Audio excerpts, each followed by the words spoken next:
Oke, assalamualaikum warahmatullahi wabarakatuh.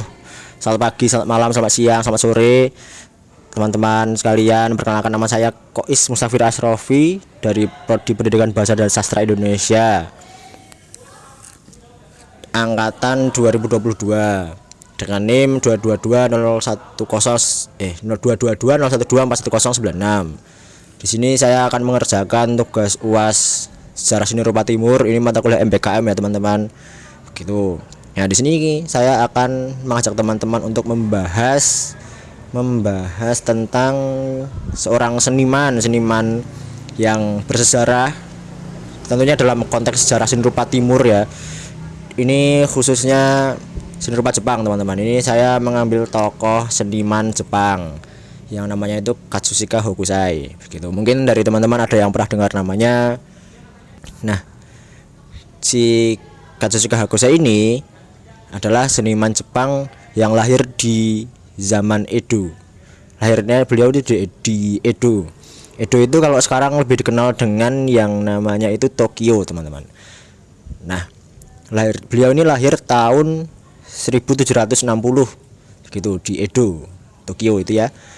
Nah, beliau ini berasal dari keluarga pengrajin.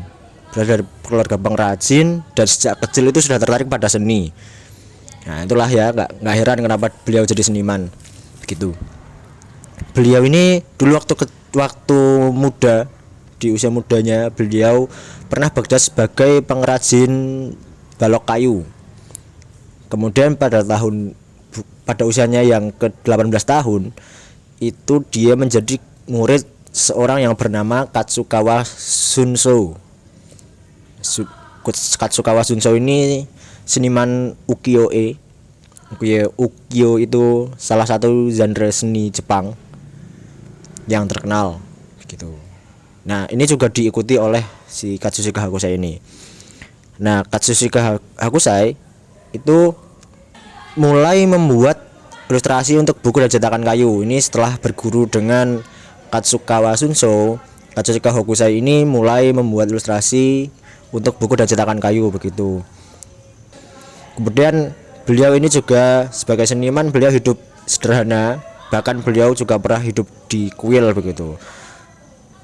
Ya mungkin ada teman-teman yang juga hidup di tempat ibadah ya mirip-mirip kayak gitu.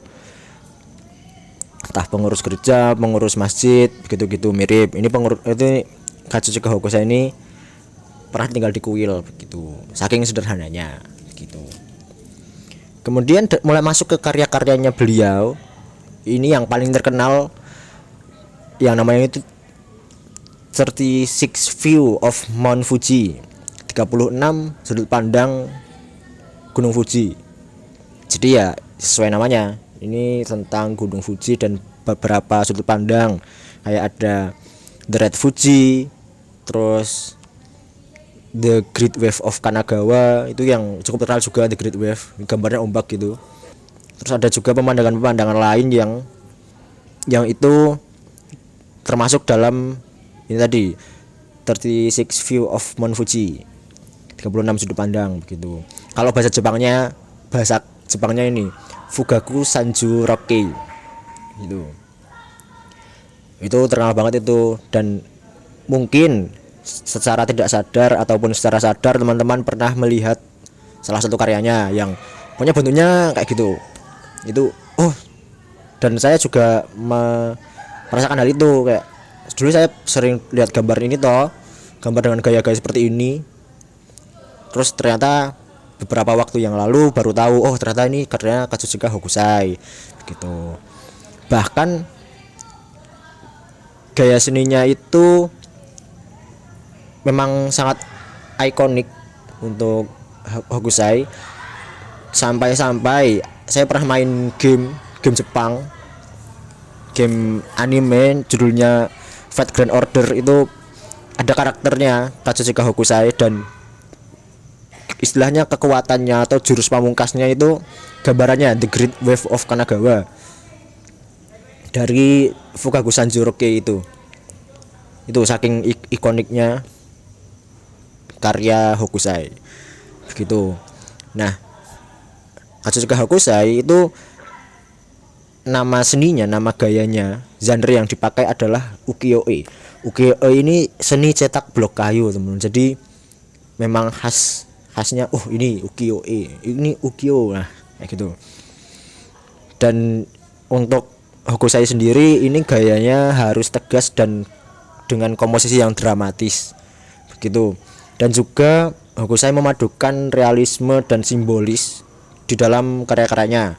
Jadi nggak secara realis banget dan nggak surrealis banget, tapi ya realis dan juga simbolis. Jadi ada makna-makna simbolnya dan ada makna realisnya gitu. Dan juga karya-karya ukiyo milik Hokusai itu kalau dilihat itu ada dinamika geraknya.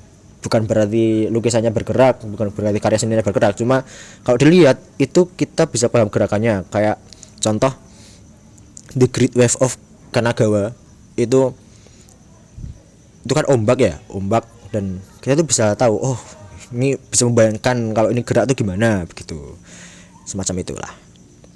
Kemudian untuk informasi lebih lanjut dalam konteks sejarah dan lingkungan sosial, politik budaya juga, ini Hokusai hidup pada zaman Edo tadi, zaman Edo itu sekitar 1600-an sampai 1800-an itu di Jepang. Dah di sini ini Jepang mengisolasi dirinya dari dunia luar, entah itu masuk atau keluar. Jadi ya negara luar nggak bisa masuk ke Jepang, Jepang juga nggak bisa keluar begitu. Nah di zaman ini ada juga kelas sosialnya itu ketat. Ketatnya gimana? Ini ada berbagai pembagian kasta. Ada yang kasta samurai, petani, pedagang, warga biasa begitu. Nah, si Hokusai ini menciptakan seni untuk kalangan rakyat biasa. Kenapa kok kalangan rakyat biasa? Karena kalangan rakyat biasa ini waktu itu tidak bisa atau tidak memiliki kekuatan politik, nggak bisa punya kekuatan politik begitu. Jadi ya yang bisa ya yang kalangan atas, yang rakyat biasa cuma ya sebagai penikmat aja lah. Makanya Hokusai menciptakan karya seninya pun ini juga berhubungan dengan latar belakang Hokusai, yang beliau ini adalah dulunya orang yang sederhana begitu ya. Kemudian untuk Hokusai sendiri tentunya karyanya memiliki dampak pada seni dunia. Terus setelah abad ke-19 ini, setelah Jepang membuka diri ke dunia tepatnya, ini karya Hokusai mulai masuk ke Eropa. Karya-karya Hokusai ini yang masuk ke Eropa ini memengaruhi seniman-seniman barat dalam gerakan yang namanya Japonisme. Ya, Japonisme. Sebagai contoh, kalau teman-teman tahu ada yang namanya Van Gogh, pelukis juga. Van Gogh itu menyerap gaya garis dan perspektifnya Hokusai. Jadi itu tadi ada yang gaya seninya Hokusai itu memiliki garis-garis yang tegas, itu diadaptasi oleh Van Gogh. Garis-garis dan perspektifnya Hokusai gitu. Hokusai kan juga banyak membuat pemandangan karena karya ukiyo itu juga identik dengan pemandangannya begitu. Kemudian ini yang juga terinspirasi dari Hokusai ini Henry Toulouse. Ini menerapkan teknik yang namanya flat color block. Flat color block ini ya flat color warna datar. Jadi diblok dengan warna yang datar, nggak pakai gradasi. Jadi kalau teman-teman lihat karya-karya Hokusai itu warnanya itu datar, teman-teman.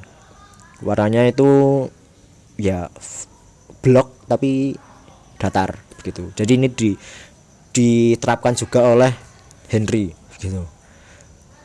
Kemudian Hokusai ini juga dianggap sebagai jembatan antara timur dan barat. Jadi karya Hokusai dari timur terus masuk ke barat gitu. Ya begitu.